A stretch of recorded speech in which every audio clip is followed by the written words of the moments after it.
আসসালামু আলাইকুম। আজ আমি আপনাদের সঙ্গে শেয়ার করব মাটির জিনিসপত্র আমরা কিভাবে দীর্ঘদিন ভালো রেখে ব্যবহার করতে পারি। অর্থাৎ আমরা কিন্তু মাটির জিনিসপত্র কিছুদিন ব্যবহার করতে না করতেই ফেটে যাওয়ার সম্ভাবনা থাকে বা ভেঙে যাওয়ার সম্ভাবনা থাকে। বিশেষ করে মাটির যে পাতিলগুলো আছে সেগুলো কিন্তু চুলার উপরে দিলে ফেটে যায়। তো যাতে এই ফেটে না যায় সেই ব্যবস্থাই আজকে আমি করব, আর সেটাই আজকে আপনাদের সঙ্গে শেয়ার করব। আমার এই প্রসেসটা যদি আপনারা সম্পূর্ণ ফলো করেন তাহলে 100% আপনাদের মাটির পাতিল ফাটবে না চুলোর উপরে দিলে। তো আমি হচ্ছে বড় একটা বালতির ভেতরে পুরো বালতিটা ভর্তি পানি নিয়েছি, আর তার ভেতরে মাটির সব পাত্রগুলো আমি সারা রাত ভিজিয়ে রেখে দিব। সারা রাত ভিজানো শেষ, আমি এখন এই সব পাত্রগুলো তুলে নিব, তুলে একটু ভালো করে ধুয়ে নিব। তো আমি সবগুলো পাত্র তুলে নিচ্ছি। আর এগুলো যেহেতু সারা রাত পানির ভিতরে ছিল তাই একটু পিচ্ছিল পিচ্ছিল হয়ে গেছে, যার কারণে আমি হচ্ছে মাজুনি দিয়ে ভালো করে ডলে ডলে এটাকে ধুয়ে নিব। আমি এখানে কোনো প্রকারের ভিম বার বা সাবান ইউজ করি নাই, শুধুমাত্র আমি এই পরিষ্কার পানি দিয়েই কিন্তু এটাকে ভালো করে ধুয়ে নিচ্ছি। তো প্রত্যেকটা মাটির জিনিস আমি এভাবে কিন্তু ধুয়ে নিব। অবশ্যই আপনারা কিন্তু এই যে ভাত খাওয়ার যে প্লেটগুলো আছে এগুলো যদি এরকম প্রসেস না করে নেন তাহলে কিন্তু ভাত খাওয়ার পরে এই ভাতগুলো এই পাত্র কিন্তু খুব সহজে আটকে যাবে, আর আটকাই গেলে কিন্তু পরিষ্কার করতে অনেক বেশি কষ্ট হয়ে যাবে। এইভাবে করে নিলে কিন্তু আপনার এই কষ্টটা হবে না। তো এগুলো আমার সব ধোয়া শেষ, আমি এগুলো এরকমই রেখে দিব। শুকানো আগ পর্যন্ত আমরা ওয়েট করব। শুকানোর পরে আরেকটা প্রসেস আছে, সেটাই আমরা ফলো করব। তো আমার সবগুলো পাত্র কিন্তু শুকিয়ে গিয়েছে মাশাল্লাহ খুব ভালোভাবে।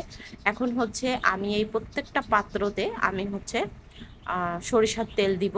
সরিষার তেল দিয়ে আমি ভালো করে হচ্ছে কিচেন যে টিস্যু আছে সেই টিস্যু পেপার দিয়ে আমি ভালো করে চারিদিকে কিন্তু এই তেলটাকে ছড়িয়ে দিব।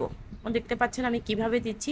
আমি পুরো পাতিলের ভেতরে তেল দিয়েছি সরিষার তেল, এবং পুরো পাতিলটাই আমি সরিষার তেল দেবো, অর্থাৎ ভিতরেও দিব বাহিরেও কিন্তু আমি এই সরিষার তেল দিয়ে আমি ভালো করে মেখে নিচ্ছি সরিষার তেল দিয়ে। দেখতে পাচ্ছেন আমি কিভাবে সরিষার তেল মেখে নিচ্ছি, আপনারাও সেম এভাবেই কিন্তু করে নেবেন। এবং আমি দেখাই দিব আপনাদেরকে যে আমি কিন্তু এই পাতিল এই সাথে সাথেই কিন্তু আবার আমি চুলায় দিব, দেখবেন যে ফাটবে না। তো আমার এভাবে আমি সবগুলো পাত্রতে হচ্ছে সরিষার তেল দিয়ে নিব। আপনারাও সেম এই একইভাবে কিন্তু করে নিতে পারেন, তাহলে এই মাটির জিনিসপত্রগুলো আমরা অনেক দিন পর্যন্ত ভালোভাবে ব্যবহার করতে পারবো, ফেটে যাওয়ার কোনো ভয় থাকবে না।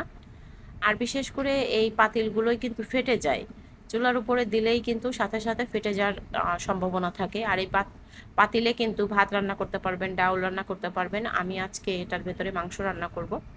তো আমি পাতিলটাকে তেল দেওয়ার পরে এবার হচ্ছে আমি পাতিলের যে ঢাকনাটা সেটাতেও তেল দিয়ে নিচ্ছি, যেহেতু এটাও চুলার উপরে যাবে, গরম একটা ভাপ সেও পাবে।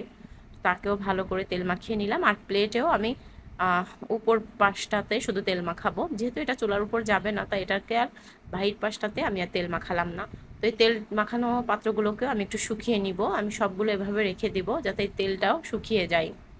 তো এরপরে হচ্ছে আমি চুলায় দেখুন পাতিল বসিয়ে দিয়েছি, আর পাতিলের ভেতরে পানি দিয়ে আমি কিন্তু বসিয়ে দিয়েছি। যদি ফাটার থাকতো তাহলে কিন্তু এখনই ফেটে যেত। তো এটা আর ফাটবে না ইনশাআল্লাহ। এই প্রসেসটা ফলো করলে আপনাদের পাতিল 100% কিন্তু ভালো থাকবে। তো আমার ভিডিওটি ভালো লাগলে অবশ্যই একটি লাইক করে দিবেন। আর